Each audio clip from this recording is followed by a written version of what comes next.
It's been a while, but it's time we bring back the old school championship roundup on a Sunday evening. Strap in, we've got so much to talk about across 3 separate games. Let's go. If you are new and find value from the content, please make sure you leave a like and subscribe in the comments down below. Let me know how you reflect on your team's weekend performance. I'll be replying and responding to all of those as per usual. Let's begin at Ellen Road as Leeds United hosted Derby County. It finishes Leeds 2, Derby County 0, the XG 1.24 to 0.08.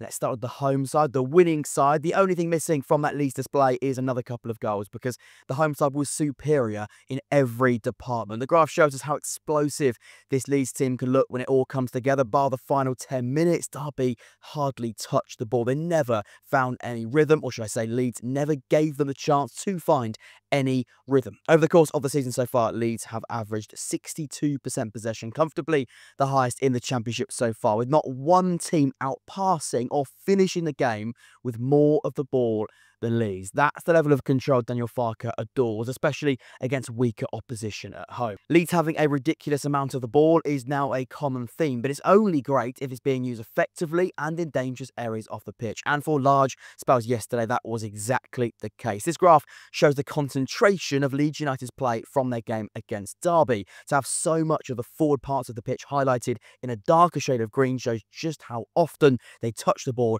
in the most dangerous zones. The home side had 63% possession on Saturday, but the stat that stands out for me is the number of passes the home side made in the final third. They made 125 passes in the final third and attempted 166. That's not possession for possession's sake whatsoever. And you know, a pet peeve of mine is having control but not being dominant and using that ball in dangerous areas to hurt the opposition.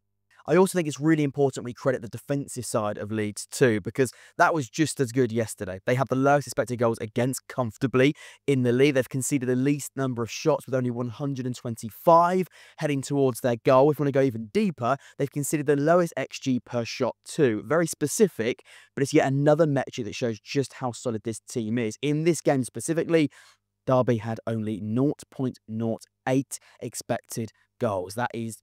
That's limiting your opposition to scraps, very literally. When it seemed like in this case Leeds have the ball for larger periods, the opposition has far less time in possession, which normally means fewer opportunities to create goal-scoring chances. And you've seen the evidence of that in abundance, not just in this game, but also in games prior. They are very good at limiting the opposition to very little. 0.08 XG conceded in this game alone. That's very, very impressive. As for Derby, not much to chat about. There aren't many shining lights, but I'd say other than maybe the performance of Zetterstrom in goal, he made 4 saves and 9 goalkeeping recoveries. When your goalkeeper is picking up the shining lights, that's never a fantastic sign. They were beaten comfortably by Leeds United, never really laid a glove on the opposition. Paul Warne, pretty honest in his thoughts after the game. It's upset a few Leeds fans, but if we're being truthfully honest, it's very hard to compete. They didn't compete in this one. To the Stadium of Light next, Sunderland 2, Stoke City 1, the XG 2.37 to 0.62. Let's start with Sunderland, the home side, and of course, the winning side. They needed that performance. The scoreline might not scream it, but it was dominant and easily could have been more. Take a look at the graph in front of you. It definitely sways in the direction of Sunderland, especially in that first half. Look at the size of those green spikes. The home side accumulated a remarkable 25 shots, 21 inside the box and 10 on target. They absolutely pummeled the Stoke goal. This is what it looks like in shot map form. It's busy. That's how I describe it. Very, very busy. Lots of attempts in and around the penalty box. 21 inside the box. That's remarkable. We'll touch on it later, but Johansson, the Stoke City goalkeeper, he deserves to be knighted, let alone given man of the match. How Sunderland only scored twice, nobody will ever know. I think it's only right we speak about the elephant in the room. Tom Watson is stealing the headlines, and so he should, because We've seen glimpses over the last couple of weeks, but it felt for the first time yesterday it all came together. We saw a complete Tom Watson performance with some brilliant output to go with it. His ability on the ball has impressed me over the last couple of weeks, even against Sheffield United on that Friday night. He caused them countless problems when weaving his way into the box. It's just that finishing that let him down. But something that fills me with even more encouragement about Watson is his desire to receive the ball often and be a threat over the course of the full game. Now, that might sound silly, but it's a rare trait for not just a young lad, but actually, I'd say a wide player in general. His touch map is fascinating, not just because he racked up the third most touches in a Black Cats shirt, but also because it shows him occupying a lovely square box just outside the opposition penalty area. The reason why he loves that position so much is because when he's in it, he has two choices. He can receive the ball and drive into the box, or he can cut in and shoot directly. Both of his goals yesterday were really good examples of that. Against Stoke, he made 6 key passes, created 6 chances, hit the woodwork, and of course, scored twice. Just when we thought the Championship and Sunderland in particular had enough wonder kids already, another one out of nowhere bursts onto the scene. He was electric. Tom Watson, definitely one to watch for the remainder of this Championship season.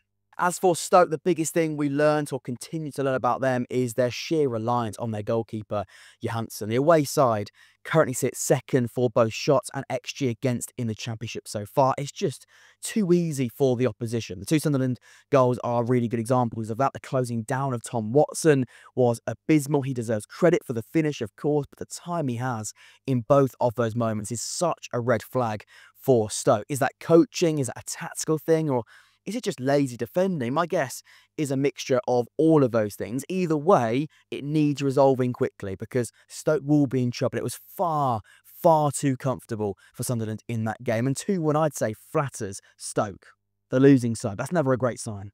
And finally, to Fratton Park we go. Portsmouth 3, Bristol City 0. The XG 3.07 to 1.22.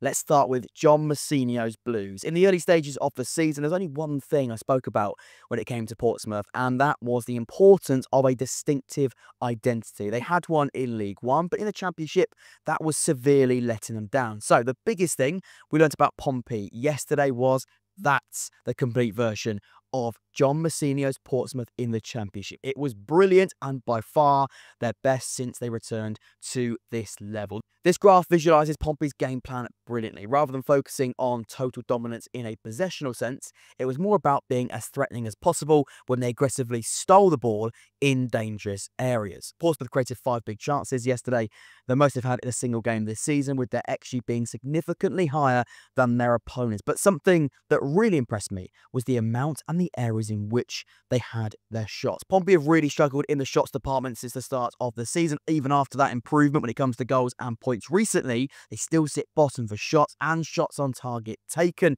in the Championship. However, yesterday things looked much better. With 13 shots taken, the home side managed 8 on target, with all 3 of their goals coming from close range inside the box. The shot map demonstrates those improvements effectively. Instead of half-hearted efforts from scattered positions outside the box, it's clear Pompey have worked on finding different ways of aggressively attacking the opposition's box consistently through games, and that's really important.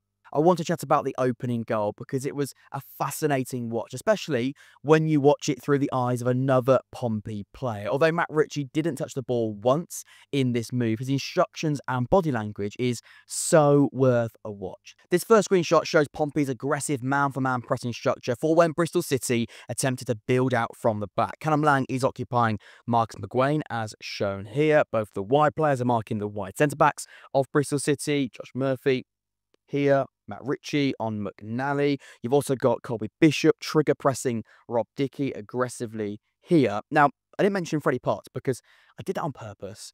A certain Matt Ritchie wanted a little bit more from the midfielder, as shown in this second screenshot. This second screenshot is so interesting, and it epitomises Matt Ritchie as not just a very good footballer, but also a very intelligent footballer as well.